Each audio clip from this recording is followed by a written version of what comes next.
Inilah babak kedua partai dari Dewa Kipas versus WGM Irena Karisma, di mana pemegang bawah putih ialah Dewa Kipas atau Padanang dan pemegang bawah hitam ialah WGM Irena Karisma. Dewa Kipas melangkahkan langkah D4, dibalas oleh Irena Karisma dengan kuda F6, kuda F3, pion E6, dan pion E3. Di sini kita lihat bahwa adanya pembukaan yang sedikit tertutup ya, dan dilanjutkan dengan B6 oleh Irena Karisma, mencoba untuk melakukan fianchetto raja. Kemudian dibalas oleh Dewa Kipas dengan gajah ke E2 untuk persiapan rokade pendek, dan Irena Karisma melanjutkan langkah dengan gajah ke B7, yaitu fianchetto gajah. Kuda B ke D2 dan gajah ke E7. Di sini Irena Karisma mempersiapkan langkah untuk rokade pendek. Kemudian Pak Dadang atau Dewa Kipas melangkahkan A3, dibalas oleh Irena Karisma dengan pion C5. Di sini Irena Karisma mencoba untuk membuka petak pada sayap menteri, dan dibalas oleh Pak Dadang dengan pion C4, yaitu mencoba menguasai petak yang ada di jalur C agar supaya tidak dikuasai oleh bidak hitam. Rokade pendek, Dewa Kipas juga rokade pendek D5, mencoba menguasai petak jalur D. Kemudian Dewa Kipas melakukan langkah kuda E5, mencoba menguasai petak yang ada dengan garpuan-garpuan kuda. Kemudian dibalas oleh Irena Karisma dengan kuda B ke D7, mencoba melakukan pertukaran kuda. F4, menambah daya gempuran serta pertahanan. Kemudian Irena Karisma melanjutkan langkah dengan benteng ke C8, mencoba melakukan inisiasi serangan serta menguasai jalur yang ada di jalur C. Di sini Dewa Kipas melangkahkan dengan bishop atau gajah ke F3, mencoba melakukan open terhadap pion yang ada di D5. Irena Karisma melanjutkan langkah dengan kuda E4, mencoba menutup jalur daripada gajah. Kemudian Dewa Kipas melangkahkan langkah yaitu B3,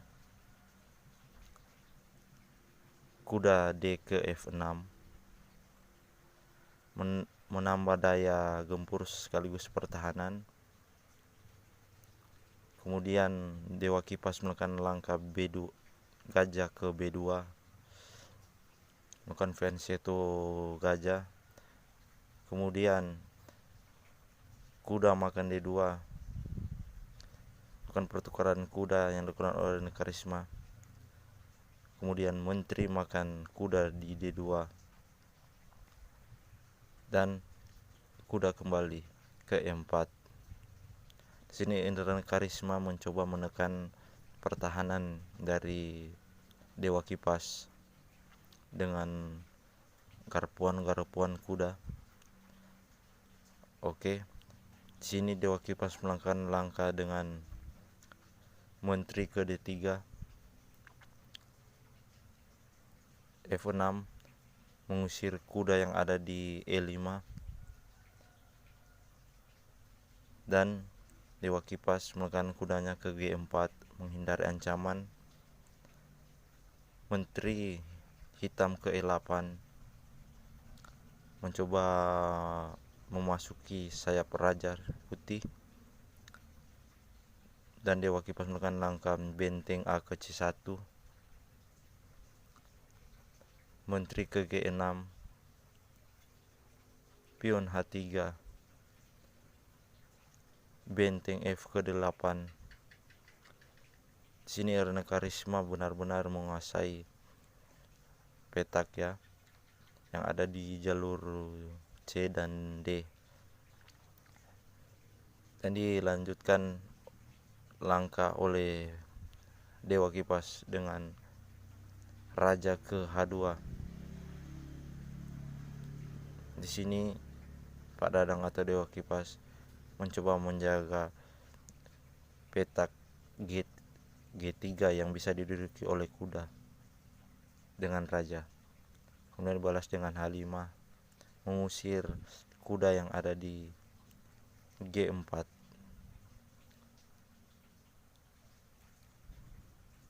Dan di sini sebenarnya telah terjadi kesalahan fatal dari Dewa Kipas atau Pak Dadang. Langkah simpelnya yaitu kuda bisa saja langsung ke F2 tanpa berpikir panjang. Tapi Dewa Kipas di sini melakukan blunder sekaligus membuka penyerangan dari Gajah Hitam. Dan di sini Dewa Kipas melakukan blunder yaitu dengan melangkahkan langkah pion F5 mengancam menteri. Mudah saja untuk Erna Karisma dengan pion E makan F5 sekaligus mengancam juga kuda yang ada di G4. Dan di sini Dewa Kipas melakukan langkah kudanya ke F2, sebuah langkah yang sudah membuang-buang tempo. Dan di sini Erna Karisma mulai melancarkan serangannya dengan kombinasi yaitu dengan gajah D6 skak. Di sini kita lihat bahwa posisi putih memang sudah sangat terancam, di mana dari segi kualitas posisi serta penyerangan hitam sudah sangat jauh unggul, sehingga peluang untuk menang oleh Dewa Kipas sangatlah minim pada posisi ini. Dan dilanjutkan dengan langkah Dewa Kipas yaitu Raja ke G1. Jika Raja pergi ke H2, maka akan terjadi garpuan skak oleh kuda yang akan menempati G3. Maka dari itu Dewa Kipas melakukan langkah G1. Kemudian Erna Karisma melanjutkan serangannya dengan menteri ke G3, mencoba melakukan ancaman skakmat. Dan Dewa Kipas langkah satu-satunya ialah memakan kuda yang ada di E4. Jadi sini Dewa Kipas kuda F2 memakan kuda yang ada di E4.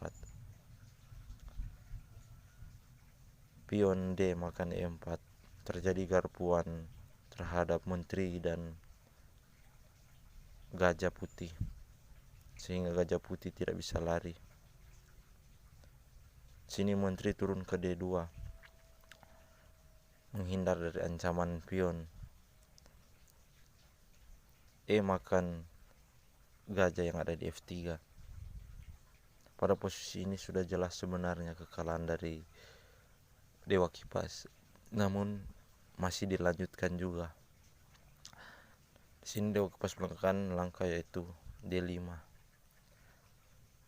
untuk membuka penyerangan terhadap jalur F yang ada di hitam, sekaligus membuka jalur untuk gajah yang ada di B2. Namun sebenarnya itu semuanya sia-sia. Dan di sini Erna Karisma langsung saja melakukan skak dengan menteri ke H2. Dan pada posisi ini juga kita sudah lihat kekalahan sudah di depan mata dan masih dilanjutkan lagi. dengan raja ke F2. Karisma melanjutkan langkah dengan makan pion, menteri makan pion G2 skak. Dan di sini Pak Dadang Subur atau Dewa Kipas menyerah. Secara posisi memang Pak Dadang Subur akan kehilangan bidak lagi, yaitu benteng di sini. Jika Pak Dadang Subur lari ke E1, di sini Gajah Hitam ke G3 skak. Dan jika Pak Dadang Subur atau Dewa Kipas ke D1, maka menteri makan benteng yang ada di F1. Di sini sudah jelas kekalahan dari segi kualitas maupun posisi, sehingga Pak Dadang Subur atau Dewa Kipas resign atau menyerah pada babak kedua ini, dan pertandingan kembali dimenangkan oleh WGM Irna Karisma.